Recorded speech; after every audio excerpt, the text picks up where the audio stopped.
Joining me now is NewsNation political contributor Lauren Wright. Lauren, always good to see you, my friend. Good morning. Hey. The question that I'm sure many Americans are thinking, including you and me, how much longer will this take? I don't have a lot of confidence, and I think it's going to be a long one because, listen, Democrats have no leverage here. Republicans have DHS funded to the tune of $75 billion that they got through the big, beautiful bill. Homan himself has said operations are continuing. And so what's really risky for Democrats is they're making these demands that probably won't be met. And listen, I agree with some of them, like law enforcement officers shouldn't wear masks, like some of these other common sense proposals. But this is not the way to go about it. They're just not going to get this done. And if they learned any lessons from the last shutdown, it's going to be Republicans will ride this out to the end. They're pretty hardcore with their with the way that they go about these things, and Trump's not gonna do anything either. Yeah, we heard him on the plane reiterating that. I do want to ask you about Senate Majority Leader John Thune. He says Democrats won't get their full wish list, which you just alluded to as well. We know Democrats have sent their counteroffer to Republicans. What will it take for both parties to get to a compromise here?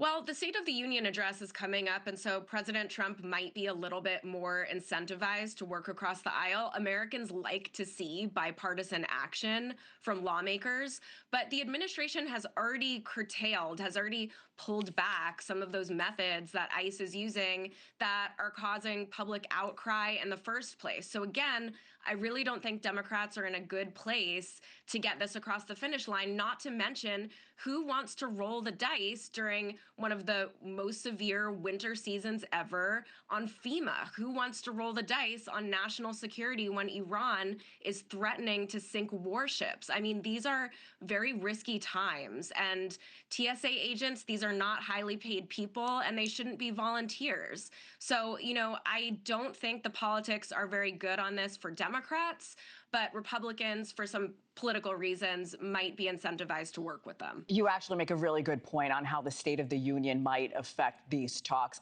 NewsNation's Libby Dean is confirming that top White House officials are gathering at Capitol Hill. They're discussing the midterm strategy. All of this, and you and I have talked about polling before, but I do want to mention Trump's approval rating. It's dropped to 36% from 40% just last month. That's according to an AP survey. What could this midterm strategy be, Lauren, moving forward? Well, what we've seen collectively over the past few weeks is he's going to travel a lot. He's going to try to send his message on the economy, and he's going to get some extra points for foreign affairs, and presidents definitely do. That's the area where Americans are most willing to sort of give over authority, trust the administration. They want to see a strong American president overseas, so he's been doing more of that travel. But I do think it comes down to people's day-to-day lives. If they see ICE agents in their community, that's going to be very controversial. But if they do get the sense that the administration has pulled back and focused again on criminals and dangerous criminals at that, then President Trump could maybe make up some points here. He is fulfilling, for better or for worse, the exact campaign agenda that he promised. That is absolutely right, and a lot of his supporters say just that. Dr. Lauren Wright, always good talking to you, Doc. I don't usually get to see you so early in the week, Hannah. Nice to see you. Always good to see you, my friend. We'll talk soon, no doubt, especially before the State of the Union. Thank you for watching. Subscribe below and download our NewsNation app right now on your phone, and you will get fact-based, unbiased news for all Americans.